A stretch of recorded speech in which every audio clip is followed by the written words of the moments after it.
तो ये जो कोहिनूर है, ये हीरा आया कहाँ से है और कितना बड़ा है? पहले इंडिया में ना जेम क्वालिटी माइनिंग अवेलेबल थी। अगर आप गोलकोंडा माइंस की बात करोगे तो पहले कट और प्रिसीजन इतना इम्पोर्टेंट नहीं था, उसकी रेयरिटी फैक्टर बहुत इम्पोर्टेंट था। फ्यूचर में कौन से जेमस्टोन्स बहुत इन टर्म्स ऑफ वैल्यू जिसकी प्राइस बढ़ सकती है because of the supply and demand, क्या है वो स्टोन्स? वैल्यू बढ़ने का सबसे बड़ा जो प्रोपोजिशन क्रिएट होता है किसी भी चीज़ की रेयरिटी से क्रिएट होता है, चाहे वो लैंड हो, चाहे वो लिमिटेड एडिशन वॉचेस हो, चाहे वो कोई भी लग्जरी हो। तो कारीगर को सपोर्ट करने के लिए ज्वेलर क्या कर सकता है? तो उसको ना इंटरप्रिटेशन करना पड़ेगा, अपने कंज्यूमर को अवेयर करना पड़ेगा कि कारीगर का रोल कितना इम्पोर्टेंट है। सेकंड, कंज्यूमर को क्या करना चाहिए कारीगर को? प्रॉपर मेकिंग पे करने के लिए हमेशा रेडी रहना चाहिए। आपने ऐसी चीज की है जो आज तक कोई नहीं कर पाया, वो है जेमस्टोन्स को क्वालिटी स्टैंडर्डाइज करना। वो आपने कैसे किया है? बीच में जो कलर शेड्स रहते हैं, जो पेल कलर टोन होते हैं या डार्क ब्राउन कलर टोन्स होते हैं, येलो एंड शैंपेन, हाँ, ये शैंपेन्स उनको कम लोग पसंद करते ऑन किया जाता है। तो बेसिकली क्या है कि वहाँ पर brilliance is the most important factor. Welcome to jewellery inside of Shaan Chawla. We are back again at the pod and इस बार हम हैं दिल्ली में और हम काफी चीजों के ऊपर बात कर रहे हैं, gemstones, jewellery, diamonds, emerald, everything. Stay tune. So today we have with us is Kumar Shuyash from Ratna Swarna Jewelers from Meerut, and he has some interesting conversation on gemstones today. How are you doing, Kumar? कैसे all हो? Good, I'm doing well। क्या हालचाल आपके? बहुत कैसा बढ़िया। लग रहा है दिल्ली में आके? आप you went around the exhibition. क्या आपने डिफरेंट देखा इस बार मार्केट में? मैंने देखा कि जिस तरह से गोल्ड रेट में फ्लक्चुएशंस हैं तो लोग उसके लिए मेंटली प्रिपेयर हैं और अपने आप को ज्वेलरी कलेक्शंस को इवॉल्व कर रहे हैं, लाइट वेटेड की तरफ ले जा रहे हैं, डिजाइनिंग पे मेहनत कर रहे हैं। तो this is very good gesture from the jewellers side. Nice. India is a dominating jewelry market after China. But I believe India will be dominating the world very soon in the next 5 years in jewelry. Definitely अगर India की बात करें तो लगभग 7 से 8 लाख करोड़ का market है हमारा ज्वेलरी इंडस्ट्री का, और जो कि हम अगले 2030 तक इसको करीब करीब 11 से 12 हजार करोड़ पे देखते हैं, 12 लाख करोड़ पे Around देखते हैं। $115 billion. हाँ, somewhere around Somewhere around 120 billion dollar. $120 billion. हाँ, Yeah. तो वहाँ हम देखते हैं इसको अपने अपने कंट्री को। तो और इसके अंदर अगर आप बात करो जेमस्टोन कंट्रीब्यूशन की, तो वो भी करीब 7,000 करोड़ से 8,000 करोड़ का अप्रोक्स आता है। Okay. और एक्सपोर्ट की अगर हम बात करें तो उसके अगर अंदर परसेंटेज में हम approximately, उसको लाए तो कितना होगा ओवरऑल ज्वेलरी मार्केट में? 5%, 4%, लेस देन दैट? हाँ, approximately 5 to 6%। 5 to 6%. Okay, that's still a good amount for हाँ, gemstones. it is a relevant। This is excluding diamond or including diamond? नहीं, डेफिनेटली एक्चुअली डायमंड्स में तो हम लोग अगर आप बात करो पूरी दुनिया में 10 out of every 10 diamonds, 9 diamonds are being cut and polished from India. Yeah. So अगर डायमंड्स की हम बात करें तो हम करीब करीब 2.25 लाख करोड़ जो एक्सपोर्ट इंडिया से होता है, तो उसका 50% डायमंड ही कंट्रीब्यूट करता है, Definitely. अप्रोक्सीमेटली 49-50% जैसा डेटा है। नाइस। टॉकिंग अबाउट इंडिया, हमारे इंडियन कल्चर में, अपने हेरिटेज में, इंडियन हेरिटेज में, इंडियन गॉड्स ना गोल्ड ज्वेलरी ही पहनते थे और काफी टाइम तक गोल्ड ज्वेलरी इंडिया से ही रेजोनेट होती थी। ये डायमंड कहाँ से आ गया और ये पोल्की भी कहाँ से आ गया, जरा ये बताइए लोगों को। बेसिकली क्या है, देखिए डायमंड जो है is a part of gemstones, all precious 9 gemstones. अगर हम 5,000 साल का ये पूरा इतिहास देखें ज्वेलरी का, तो हम रत्नों में, इसको 9 रत्नों में एक स्थान मिला है, जो डायमंड को एक diamond is having a prominent position in out of 9 precious gemstones. जी। सो उसमें से अगर आप देखो कि पुराने जितने भी मुकुट, जितने भी सिंहासन, जिसको आप बोलते हो क्राउन्स, देखोगे आप सारे, तो उसके अंदर आपको कहीं ना कहीं डायमंड्स का, रूबीज का, एमरल्ड्स का, जिसको बिग 3 बोलते हैं, एमरल्ड, रूबी, सफायर, तो बिग 3 का रोल आपको प्रोमिनेंटली दिखाई देगा। डेफिनेटली। और कोहिनूर को तो मतलब आप ये समझिए कि अगर आप किसी लेमन से भी बात करोगे जो नहीं समझता हीरे को या जवाहरात को, वो भी कोहिनूर को अंडरस्टैंड करता हुआ आपको दिखाई देगा। कोहिनूर कोहिनूर जो हमारी बातों का बहुत पार्ट बन गया है, मतलब हम लोगों के ईडीएम्स और फेजेस में भी आता है। डेफिनेटली काफी गाने में भी आता है। बिल्कुल। तो ये जो कोहिनूर है, ये हीरा आया कहाँ से है और कितना बड़ा है? बेसिकली क्या है कि देखिए, पहले इंडिया में ना जेम क्वालिटी माइनिंग अवेलेबल थी। अगर आप गोलकोंडा माइंस की बात करोगे तो पहले कट और प्रिसीजन इतना इंपॉर्टेंट नहीं था, उसकी रेयरिटी फैक्टर बहुत इंपॉर्टेंट थी। अभी क्या है कि स्ट्रक्चर्ड माइनिंग हो गई है और उसमें मल्टीपल कंट्रीज का इन्वॉल्वमेंट आ गया, खासतौर पे अफ्रीकन कॉन्टिनेंट बहुत स्ट्रांगली अभी इस समय बोट्सवाना बहुत अच्छा कर रहा है। Yes. Russia was a good source of diamonds. Yes. तो मल्टीपल हीरे अलग अलग जगह से आए। किसी टाइम में इंडिया के अंदर जब माइनिंग होती थी तो जवाहरात के अंदर कश्मीर बेल्ट बहुत रिच रही। Very nice. और सफायर्स, हाँ, वेरी sapphires फेमस है। For sapphires. और कश्मीर सफायर आज भी सबसे महंगा बिकता है। All around the globe highest rate fetch करता है। सबसे expensive blue sapphire Kashmir sapphire ही होता है। तो बेसिकली अलग अलग माइन सोर्स रहे और हमें अच्छे हीरे और जवाहरात मिलते रहे। अभी इंडिया के अंदर जो है वो इंडिकेटर मिनरल्स भी कम आ रहे हैं डायमंड के, तो जेम क्वालिटी डायमंड हम एक्सट्रैक्ट नहीं कर पा रहे हैं। इंडिकेटर डिप्लीशन ऑफ माइनिंग जो है वो थोड़ा सा इशू है, वो सभी जगह है। वो रूबीज में भी आया है, बर्मा के अंदर डिप्लीशन ऑफ माइनिंग हुआ है। तो पंचशेर में आया था। हाँ, पंशीर में हुआ। पंशीर वैली का पन्ना बहुत फेमस है, बहुत फेमस था। है ना। तो अभी ये क्या है कि ये डिप्लीशन ऑफ माइनिंग है और जेमस्टोन इंडस्ट्री कहीं ना कहीं एक ऑर्गेनाइज स्ट्रक्चर का पार्ट नहीं है। स्टिल डायमंड ने फिर भी बहुत इवॉल्व किया है और डायमंड मार्केट स्ट्रक्चर, उसकी सेलिंग, सब कुछ इवॉल्व हुआ है। सो जेमस्टोन बिक रहा है, लोग रूबीज, एमरल्ड्स और सफायर्स खरीद रहे हैं, पर इसमें स्ट्रक्चर नहीं आया है, लोग इसमें क्वालिटी एसेस नहीं कर पा रहे। तो पहले तो लोग इसमें क्वालिटी एसेस कैसे करें जो खरीदना चाहता है? ठीक है, आप ये सिखाइए। और दूसरी चीज आप ये सिखाइए कि इस पे स्ट्रक्चर कब आएगा कि लोगों को कॉन्फिडेंस हो और जेमस्टोन्स खरीदे। देखिए, हमने ना 90s में जब मैंने बिजनेस करना शुरू किया जेमस्टोन इंडस्ट्री में, तो मैंने देखा कि उसके अंदर एक काफी बड़ा गैप है। सिर्फ विश्वास के ऊपर जेमस्टोन बिकता था। अभी भी वैसा ही है फिलहाल। एस्ट्रोलॉजर्स रिकमेंड करते थे और कुछ किताबें आती थी एस्ट्रोलॉजर्स की लिखी हुई, और उस पर पढ़ के लोग जो है जेमस्टोन बाय करने मार्केट पहुंचते थे और एक विश्वास के जूलर से जेमस्टोन खरीदते थे। धीरे धीरे 2000s के इनिशियल लेवल से ही सर्टिफिकेशन इंडस्ट्री ने अपनी प्रोमिनेंस बढ़ाई और सर्टिफिकेशन इंट्रोड्यूस हुआ, तो लोगों को लगा ऑथेंटिसिटी समझने का ये मेन टूल है और इसको सर्टिफिकेशन तक ही सीमित कर दिया। ओके। जबकि सर्टिफिकेशन उसका आपको ये तो बता सकता है कि ये स्टोन नेचुरल है या नहीं है, सिंथेटिक है, लैब ग्रोन है या नेचुरल है, लेकिन आपको कभी भी ये समझ में नहीं, हम मार्केट को नहीं समझ में आ पाया कि यही सेम रेंज का स्टोन अगर पुखराज लेने चल रहे हैं तो ये 20,000 का क्यों है और 5 लाख का भी जो स्टोन अवेलेबल है सेम ही ग्रेड में, वो क्यों है। तो उसका इंटरप्रिटेशन कभी नहीं हुआ लोगों के सामने। ओके। तो जिसकी वजह से ट्रांसपेरेंसी इस इंडस्ट्री के अंदर नहीं आई नाइस। और इसको लोग एम्बिगुअस डिसीजन मानते हुए इससे डरने लगे। तो वो फियर को जब तक खत्म नहीं होएगा, लोगों के ये स्ट्रक्चर हम इसको नहीं देंगे। और इसमें हमारी इंडस्ट्री का बहुत बड़ा रोल है, खास तौर पे ये प्रोमिनेंट ऑर्गेनाइजेशन जैसे हमारी जेम एंड ज्वेलरी काउंसिल, मैं जोनल कमेटी मेंबर भी हूँ उसके अंदर। तो हम लोग अवेयरनेस प्रोग्राम्स करते हैं, लाभम के फॉर्म में हम लोग अवेयरनेस प्रोग्राम कर रहे हैं जो सिटी बाय सिटी हम लोग करते हैं, जिसमें हम लीगल अवेयरनेस, एथिकल प्रैक्टिसेस पे हम स्ट्रेस करते हैं और इंफॉर्मेशन प्रोवाइड करते हैं। मल्टीपल, जैसे मैं जिमोलॉजिस्ट भी हूँ तो हम लोग स्टेज पे जाके इन्फॉर्म कर सकते हैं, बता सकते हैं लोगों को कि सर्टिफिकेशन के बियॉन्ड भी आप इंटरप्रेट कीजिए, एक्सपीरियंस सेंटर बनाइए लोगों के लिए। अभी स्टोन के जेमस्टोन का डिस्प्ले काउंटर की जगह कंसल्टेशन रूम की भी जरूरत है। आपको कंसल्टेशन रूम्स क्रिएट करने पड़ेंगे, लोगों को कंसल्ट करना पड़ेगा, उसको गाइड करना पड़ेगा कि ये 20,000 का क्यों है और 5 लाख का क्यों है। तो वो जब लोगों के समझ में आएगा तो फिर वो वैल्यू फॉर मनी बनने लगेगा। 100%। अभी जब हम वैल्यू ही जस्टिफाई नहीं कर पाएंगे तो फिर वो 5 लाख और 20,000 का डिफरेंस लोगों को फिर एम्बिगुअस तो लगेगा। 100%। सो आपने ये तो बता दिया कि ट्रांसपेरेंसी और जेम्स कंज्यूमर कॉन्फिडेंस कैसे बिल्ड होगा। My next route is a bit on the B2B side.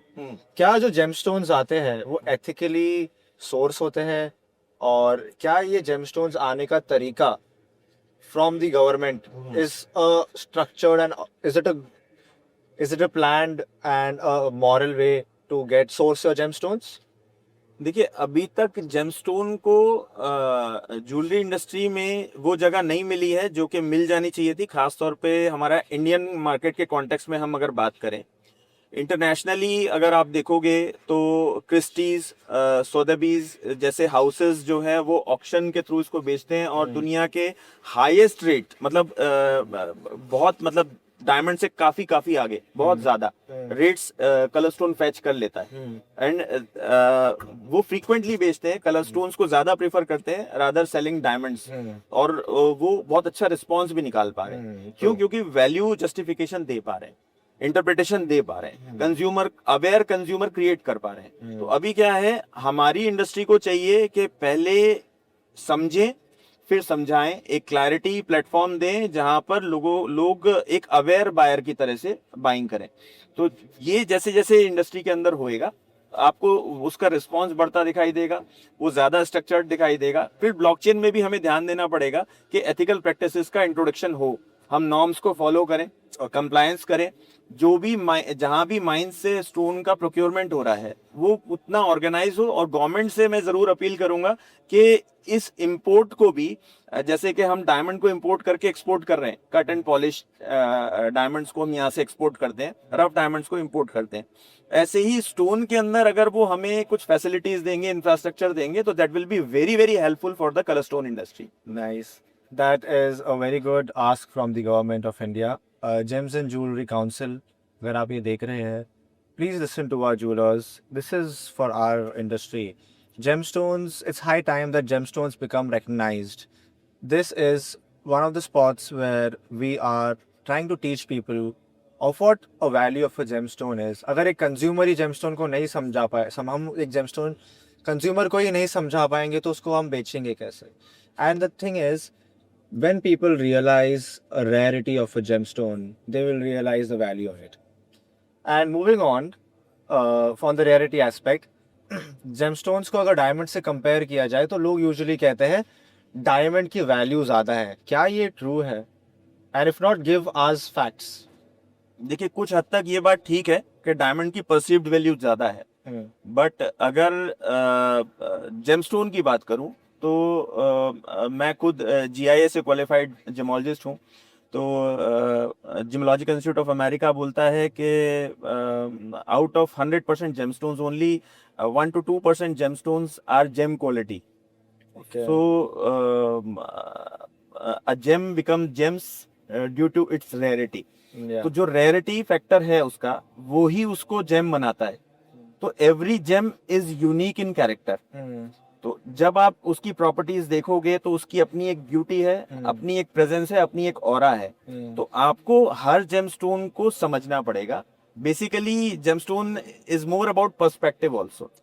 तो हमें एक पर्सपेक्टिव रखना पड़ेगा, तब हम जेमस्टोन की वैल्यू को समझ पाएंगे। हाँ, हम जेमस्टोन की बात कर रहे हैं और सुयश जी के हाथ में बहुत बड़े बड़े और सुंदर सुंदर जेमस्टोन है। क्या आप लोगों को दिखाना चाहोगे और बताना चाहोगे जेमस्टोन्स के बारे में, क्या पहना है आपने? और may be you can also talk on their origin. एक काम करो, आपने जो जेमस्टोन्स पहने हैं आप लोगों को सिखाओ उनके बारे में। देखिए मैंने ब्लू सफायर पहना है और डायमंड पहना है और एमरल्ड पहना है। ये 3 जेमस्टोन्स मैंने पहने हैं। एस्ट्रोलॉजिकली ये एक फ्रेंडली प्लैनेट्स की लॉबी है, जिसमें शनि का, सैटर्न का, वीनस का और मरकरी का, यानी शुक्र और बुध का कॉम्बिनेशन आता है। तो बेसिकली ये एक प्लैनेट की लॉबी है जो कि बहुत फ्रेंडली है आपस में, और किसी को सपोर्ट करती है तो काफी अच्छा इसको मानते हैं सिंबॉलिकली। नाइस। मैं इसका साइंटिफिक एस्पेक्ट भी देखता हूँ। पन्ना है, ये बेरिलियम एल्यूमिनियम सिलिकेट है, केमिस्ट्री इसकी, ये कार्बन है और ये एल्यूमिनियम ऑक्साइड है।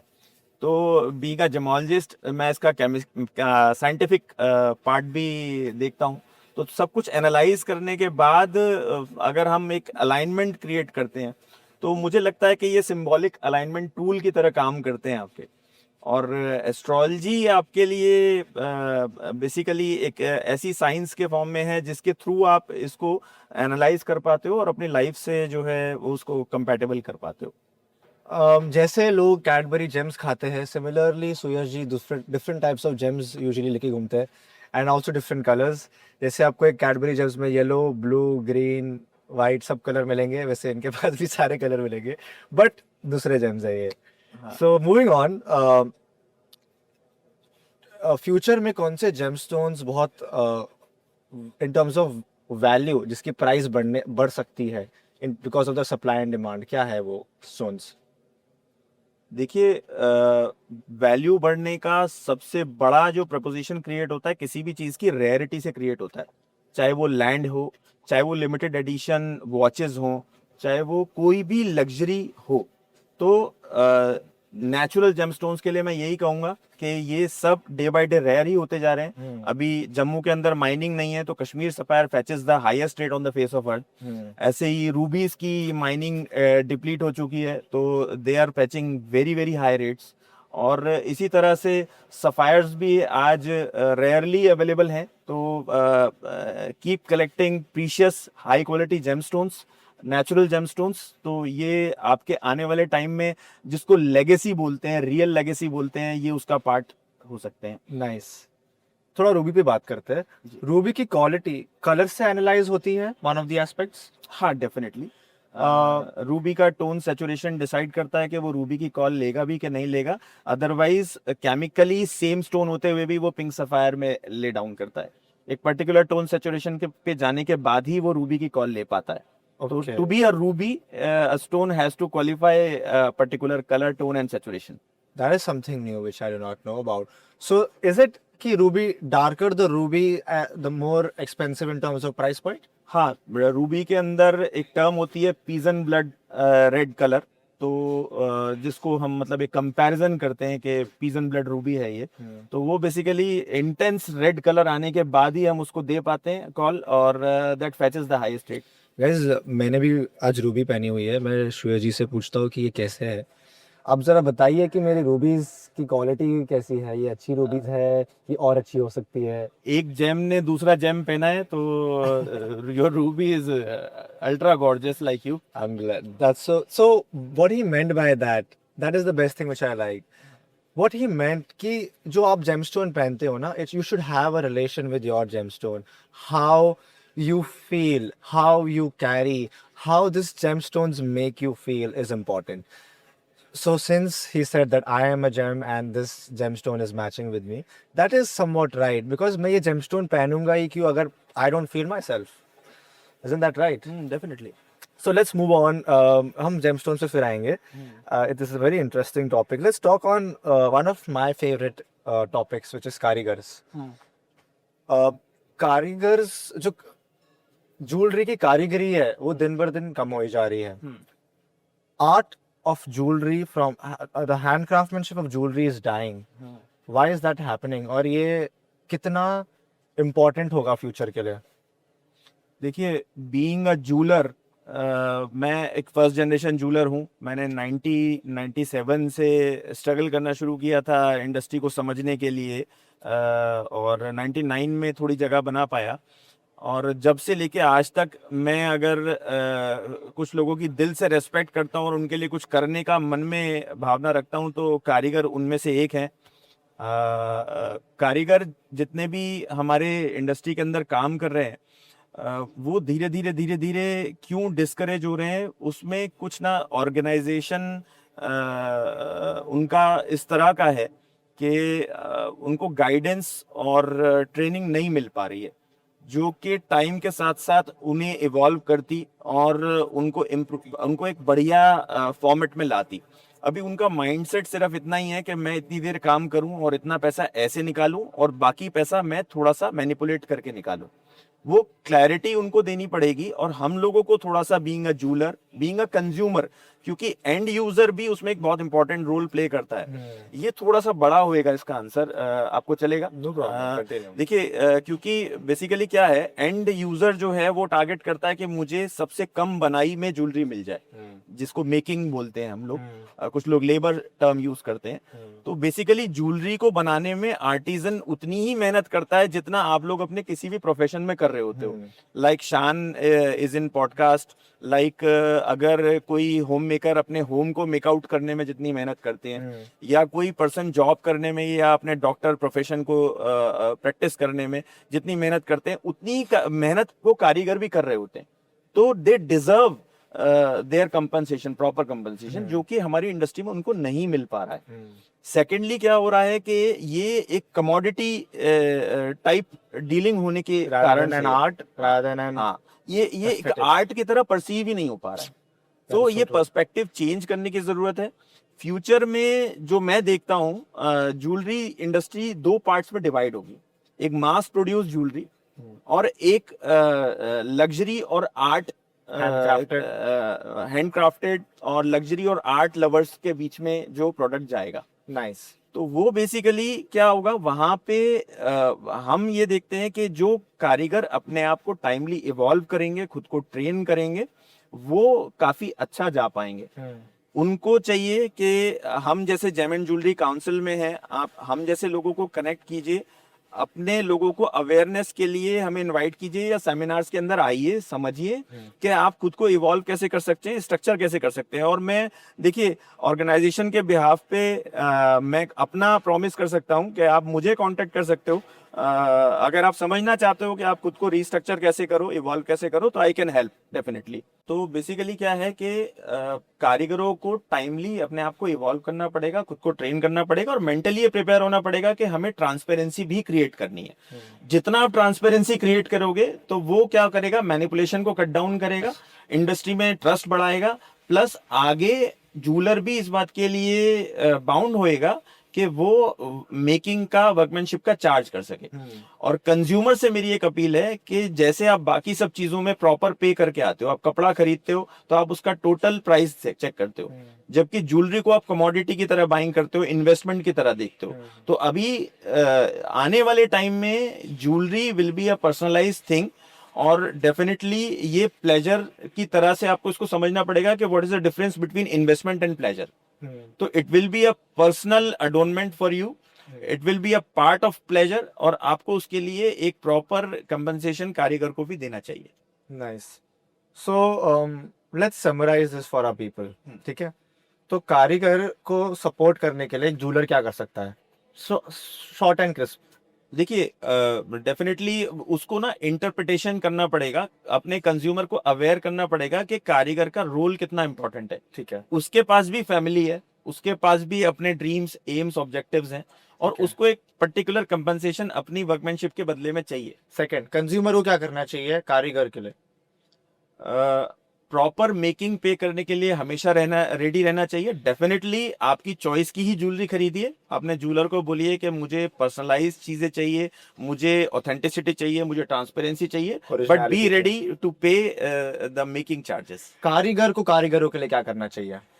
कारीगर को कारीगरों के लिए एक अच्छी ट्रेनिंग सेशंस अरेंज करने चाहिए आपस में।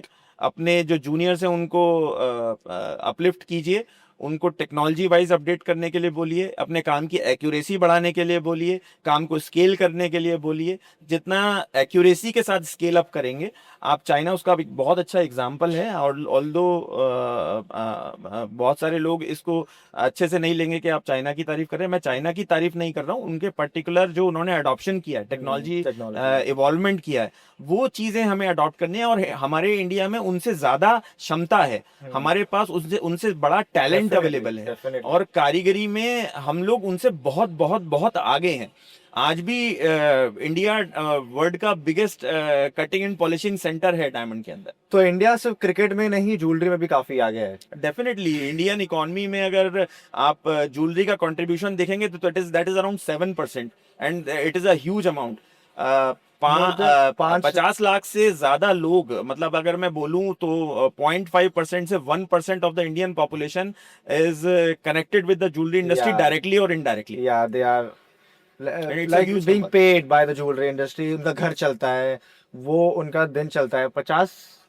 50 लाख लोगों से ज्यादा अगर मैं बात करूं तो 50 लाख लोगों से 1 करोड़ लोगों तक मैं ये नंबर बोल सकता हूं, जिसमें डायरेक्टली और indirectly they are somehow associated with the industry.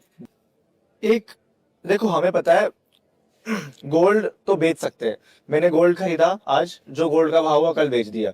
Diamond लिया, डायमंड 95-90% वैल्यू पे बायबैक हो गया। जेमस्टोन्स अगर मैंने खरीदे, फॉर एग्जांपल ये रूबी मेरे को अगर कल बेचना हो, क्या ये बेचना इजी है? Is it liquid? बहुत ही फ्रीक्वेंट और कॉमन क्वेश्चन है ये, हम्म। और ये हर जूलर से पूछा जाता होगा।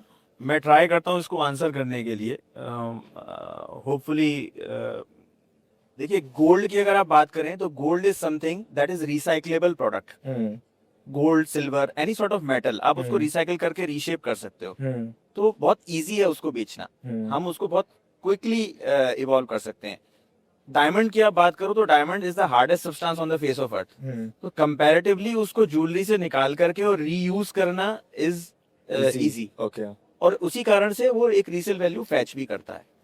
जेमस्टोन की अगर आप बात करो तो वो एक बहुत पर्सनल सा एक्सपीरियंस है। अगर मैं एग्जांपल के लिए आपको बोलूं कि किसी का यूज सफायर है और वो अब फाइनेंशियली उसको रखने के लिए कैपेबल नहीं रहे, तो मैं आपको आधे पैसों में दिलाता हूँ, तो आप खरीदोगे? बिल्कुल भी नहीं। तो जैसे आपने आंसर किया बिल्कुल भी नहीं, बाई चांस आप अगर मॉडर्न वर्ड से हो और यंग जनरेशन हो तो शायद आप बोल भी दो कि मैं आधे पैसों में क्यों नहीं खरीदूंगा, तो आपके घर वाले नहीं खरीदने देंगे। क्योंकि इंडिया में ना जेम्स और ज्वेलरी को बड़ी पर्सनल और इमोशनल चीज की तरह देखा जाता है, और उसको इन्वेस्टमेंट तो समझते हैं, बट वो ये भी मानते हैं कि उसमें कहीं ना कहीं स्पिरिचुअल एस्पेक्ट्स भी हैं। जैसे गोल्ड को नारायण के रूप में मानते हैं, और ये जवाहरात को, हीरे जवाहरात को ये लक्ष्मी जी का और बुद्ध का रूप भी मानते हैं। तो बेसिकली क्या है कि इसमें इमोशनल बिलीफ्स भी हैं, स्पिरिचुअल बिलीफ्स भी हैं, जिनके कारण से जेमस्टोन को यूज कंडीशन में कोई नहीं पहनना चाहता। हाँ, एक फैक्टर है कि जहां पे आपका जेमस्टोन अल्ट्रा रेयर है, जो कि अवेलेबिलिटी उसकी अब डिप्लीट हो गई है, तो इन दैट केस वो एस्पिरेशनल तो हो ही जाएगा। आप अगर आज मुझे आके बोलेंगे कि मेरे दादाजी का एक बर्मा का रूबी है जो कि हमारे पास है, तो बीइंग अ जूलर और being a gemologist, I will try to fetch that ruby from you at a reasonable price. Nice. So definitely वो एस्पायरिंग भी है, और वहाँ उसकी वैल्यू आपको बेटर होके मिलती है। नाइस। आप सोच नहीं सकते हैं उतनी बेटर हो सकती है। Nice. Let's speak in the investors term. Next investment big opportunity कौन सी है? इज इट कलर्ड जेमस्टोन्स और इज इट डायमंड्स? देखिए, अगेन इन्वेस्टमेंट एक ऐसा टर्म है जहाँ पे हमें कमोडिटाइज करना पड़ेगा, और मैं ये कहूँगा कि gemstone can not be commoditise. मैं बीइंग अ जेमोलॉजिस्ट इमोशनल होके नहीं बोल रहा हूँ, मैं बहुत प्रैक्टिकल आपसे बात कर रहा हूँ। जेमस्टोन अपनी यूनिकनेस और रेयरिटी के लिए जाने जा रहे हैं। तो उसको अगर आप अंडरस्टैंड कर पा रहे हो, आप उसको समझ पा रहे हो, तो आप उसको अच्छे से being a gemologist perspective, being a collector's perspective, या आप अपनी इनहेरिटेंस या लेगेसी आगे देना चाहते हो, तो उस पॉइंट ऑफ व्यू से definitely gemstone should be the option in your diversified portfolio. Nice. जो ग्रूम्स होते हैं उनके पास ज्यादा ऑप्शंस नहीं होते हैं उनके वेडिंग्स के लिए, तो ग्रूम्स आजकल क्या अपनी वेडिंग्स पर पहन रहे हैं, और आप उनको क्या हेल्प करोगे अपने उनके वेडिंग में ज्वेलरी पहनने के लिए? देखिए, जो ज्वेलरी एडॉर्नमेंट की चीज है, ये मैंने आपसे पहले भी बोला, अभी ग्रूम्स जितना अच्छे से अंडरस्टैंड कर पा रहे हैं जेमस्टोन्स को, जितने लोगों से मेरा इंटरेक्शन होता है, और यंगस्टर्स से भी बहुत होता है, क्योंकि डेफिनेटली इंडिया में 23-24 साल से लेकर के 30-32 साल तक की एज के जो ग्रूम्स हमें सामने ज्यादातर आ रहे हैं, और 30-32 की एज तक, 34 की एज तक हमें दिखते हैं। तो कलर स्टोन को दे आर प्रेफरिंग ब्रूचेस के फॉर्म में, और ब्रेसलेट्स के फॉर्म में, रिंग्स के फॉर्म में, और अब तो मैं ये देख रहा हूँ कि एंगेजमेंट रिंग की जगह भी कलर स्टोन्स लेने लगे हैं। तो पीपल आर प्रेफरिंग कि क्या मेरे पास कई बार क्वेश्चन आता है कि क्या हम अदर देन डायमंड भी क्या हम अपनी एंगेजमेंट रिंग की जगह पहन सकते हैं। Very true.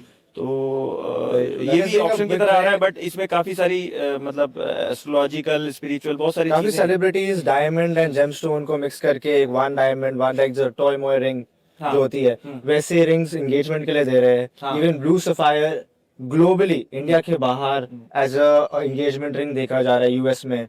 So gemstone is being very utilised all around the world. People are understanding other than astrology, gemstones have a raw natural nature which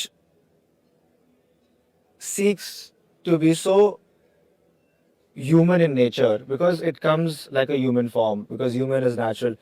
It's like the ecosystem. वो ecosystem का part है and as you said the planets are there. That is the astrological aspect. but जो color आते हैं जो उसपे expression है एक जेमस्टोन में वो एक पर्सन को एक्सप्रेस कर सकता है सर्टेन वे. फॉर एग्जांपल मैंने अभी डीप रेड या एकदम लाल एकदम रेड रूबीज मरून रेड रूबीज पहनी है.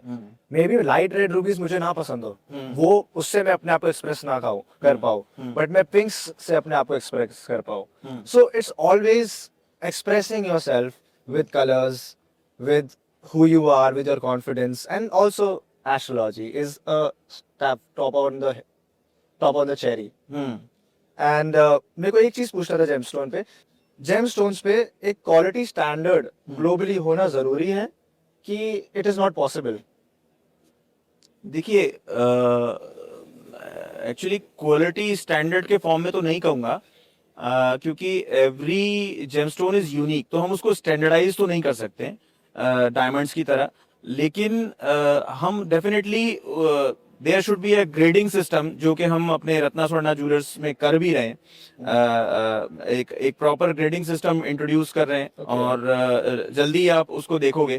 तो कहीं ना कहीं हम उसको ग्रेडिंग सिस्टम के थ्रू स्टैंडर्डाइज करने की कोशिश कर सकते हैं. आपने ऐसी चीज की है जो आज तक कोई नहीं कर पाया, वो है जेमस्टोन्स को क्वालिटी स्टैंडर्डाइज करना. वो आपने कैसे किया है, लोगों को समझाना जरा.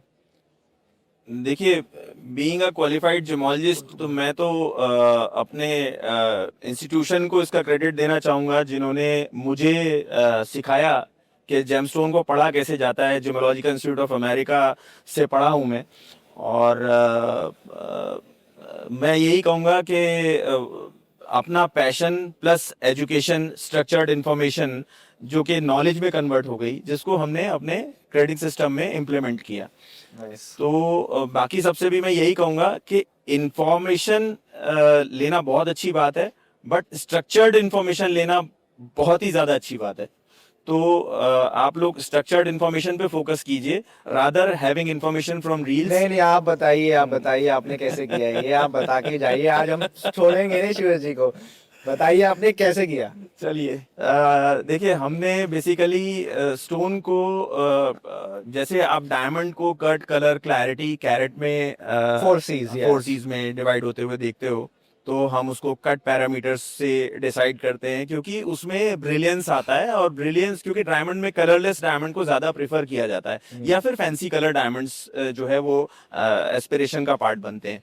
बीच में जो कलर शेड्स रहते हैं जो पेल कलर टोन होते हैं या डार्क ब्राउन कलर टोन्स होते हैं येलो एंड शैंपेन. हाँ ये शैंपेन्स उनको कम लोग पसंद करते हैं. किया जाता है. तो बेसिकली क्या है कि वहां पर brilliance is the most important factor. Stone के अंदर बहुत सारी चीजें हैं उसका कई बार तो नेचुरल इंक्लूजन ही अगर आप मेरे पर्सपेक्टिव से देखोगे तो ऐसा लगता है कि मतलब इंक्लूजन से प्यार हो जाता है. That is so true. और आप देखोगे तो सॉरी एक सेकंड गाइस, इंक्लूजन जो होता है वो आपकी इम्प्योरिटीज होती है जो नेचुरल जेमस्टोन पे दिखता है. That is not impurity. Basically it's a chemical deposition in the formation of gemstone. कई बार उसके अंदर पायराइट क्रिस्टल्स कैद हो रहे होते हैं. कई बार उसके अंदर मतलब डिफरेंट बेसिकली केमिकल्स ही होते हैं जो उसके अंदर फॉर्म हो रहे होते हैं. कई बार तो ये फिनोमिना क्रिएट करते हैं और फिनोमिनल जेमस्टोन्स हम देखते हैं जैसे कि आप कैट्साई देखते हो तो उसके अंदर एक कैट्साई जैसा एक लाइन आता है जिसको आप देखते हो और वो जितना उसको मतलब जितना ज्यादा शैडोवेंसी जिसको बोलते हैं तो वो जितना ज्यादा प्रोमिनेंट होता चला जाता है वो उतना हाईएस्ट रेट फैच करता है. कुछ स्टोन्स के अंदर कलर चेंज फिनोमिना आता है. हाँ, अब इस ओपल में फायर देखिए आप, कितना फायर के कारण से ओपल रेनबो कलर भी एस्पिरेशनल होता बनता है है। ओपल में तो। ओपल वही डेफिनेटली, वो जो मल्टीपल कलर जो फायर्स आती हैं, अब उसके अंदर रेड फायर ओपल जो है वो हाईएस्ट रेट फेच कर रहा है। ब्लैक ओपल्स बहुत एस्पिरेशनल है। ब्लैक ऑस्ट्रेलियन, हाँ यस। डेफिनेटली बहुत कॉस्टली हो जाते हैं, रेड फायर ओपल बहुत कॉस्टली हो जाते हैं, रेयर हो जाते हैं, नेचुरल जो होते हैं। स्टोन्स में एक सबसे पहली कंडीशन है, it should be natural to be a aspirational gem, जिसमें जो कि एक लेगेसी का पार्ट बनना चाहिए। मैंने पहले भी बोला लेगेसी का पार्ट बनना चाहिए। तो हम बहुत सारे पैरामीटर्स को माइंड में रख के तब ग्रेडिंग स्टार्ट करते हैं। और अभी हम लोग जो है बिल्कुल फ्रेशर्स को ट्रेन कर रहे हैं अपने यहाँ ग्रेडिंग सिस्टम के लिए, जो कि हमारे लिए ग्रेडिंग कर रहे हैं। और विद इन मैंने देखा 3 to 4 months उनकी आई ट्रेन हो जाती है। तो इतना इतना टिपिकल नहीं है इसको स्ट्रक्चर करना, इसको वो करना। लेकिन हाँ, आप इसको ट्रांसपेरेंट अपना एटीट्यूड के साथ बिल्ड करें कि हमें लोगों को वाकई एक प्रॉब्लम को सॉल्व करना है। तो हमारी जो अप्रोच थी इंडस्ट्री में प्रॉब्लम को सॉल्व करने की थी। कंज्यूमर की एक प्रॉब्लम थी कि ये एम्बिगुअस डिसीजन होता है, एक फियरफुल डिसीजन होता है कि पता नहीं मेरा जेमस्टोन ठीक है कि नहीं है, पता नहीं मेरा जेमस्टोन एस्ट्रोलॉजिकली काम करेगा कि नहीं करेगा। तो we help in buying gemstone. तो इसी इंटेंशन से हमने ग्रेडिंग सिस्टम डेवलप किया। उसमें हम क्लैरिटी ग्रेडिंग्स कर रहे हैं, हम कलर ग्रेडिंग्स कर रहे हैं, हम कट ग्रेडिंग्स कर रहे हैं। तो हम बेसिकली क्या है, एवरी पैरामीटर ऑफ स्टोन, और फिर खास तौर पे उसका फेस अप अपीयरेंस क्या निकल के आ रहा है, उस स्टोन का बेसिकली बाइंग चैनल पे हम बहुत फोकस करते हैं। एंड वी डोंट प्रीफर कि एस्ट्रोलॉजिकली जो है वो रीयूज्ड स्टोन्स मार्केट में जाएं। नाइस। नेचुरल डायमंड्स का लोग एस्ट्रोलॉजिकल और स्पिरिचुअल इम्पोर्टेंस नहीं जानते। आज आप उनको बता दीजिए क्या है वो। देखिए हीरा जो है वो शुक्र को यानी वीनस को रिप्रेजेंट करता है। और शुक्र कहीं ना कहीं गॉडेस लक्ष्मी से एसोसिएटेड है। यूजुअली हम डायमंड को मेंट करते हैं गोल्ड के साथ। तो गोल्ड हमारे अगर हम इंडियन कल्चर को देखें और उसको स्पिरिचुअल एस्पेक्ट से देखें तो नारायण को रिप्रेजेंट करता है, यानी लॉर्ड विष्णु को रिप्रेजेंट करता है। तो कहीं ना कहीं जब हम डायमंड की ज्वेलरी की बात करते हैं तो वो नारायण लक्ष्मी का कॉम्बिनेशन बनाता है। और मैं मतलब ये बात आपको बताना चाहूंगा कि बहुत सारे लोग नहीं जानते इस बारे में, लेकिन डायमंड ज्वेलरी का लाइफस्टाइल आने के बाद आप देखेंगे कि लोगों की लाइफ में रिवर्स गियर नहीं होता है। आप देखिए किसी की भी अपने सराउंडिंग्स में 10 लोग उठाइए, उनका लाइफस्टाइल देखिए, अगर डायमंड ज्वेलरी उनके लाइफस्टाइल के अंदर है तो उनके फाइनेंशियल फ्यूचर में, करियर में रिवर्स गियर नहीं दिखाई देगा आपको, अनटिल अनलेस वो कुछ ऐसा गलत काम कर लें, कोई सट्टे में लूज करें या कुछ गलत काम में लूज करें। तो मैंने नहीं देखा कभी। तो बहुत बढ़िया। ये हमेशा आगे की तरफ ही जाता दिखता है। बहुत बढ़िया श्रेय जी, ये सुन के मेरे हीरे और नाचने लग गए। That was an amazing podcast and very good input. आज हमने काफी कुछ डिस्कस किया, a lot on gemstones, a lot on gemstones quality. We spoke on blue sapphires, emeralds, we spoke on diamonds, we spoke on the future of the industry, we spoke on karigars. Watch till the end, find out, learn something today, and comment down something nice. Ciao. Thank you so much, Shreya ji. Thank you.